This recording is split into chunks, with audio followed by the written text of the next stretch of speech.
রহিম ছিল এক দরিদ্র মানুষ। তার নিজের বলতে কিছুই ছিল না, শুধু একটি ছোট কুড়েঘর আর একটি মুরগি, নাম লালু। লালু ছিল তার একমাত্র সঙ্গী।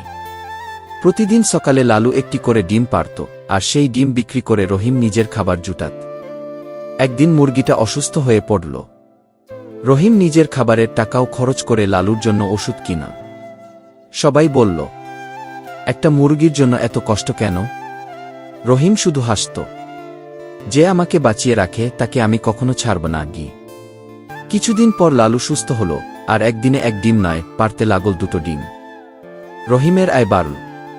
সে ঘর মেরামত করল, নিজের জীবন একটু একটু করে বদলাতে লাগল।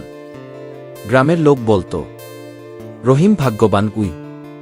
রহিম শান্তভাবে বলত, ভাগ্য নয়, ভালোবাসার প্রতিদান কি। শেষে এক গরিব মানুষ আর একটি মুরগি, দুজনের ভালোবাসা তাদের জীবন বদলে দিল।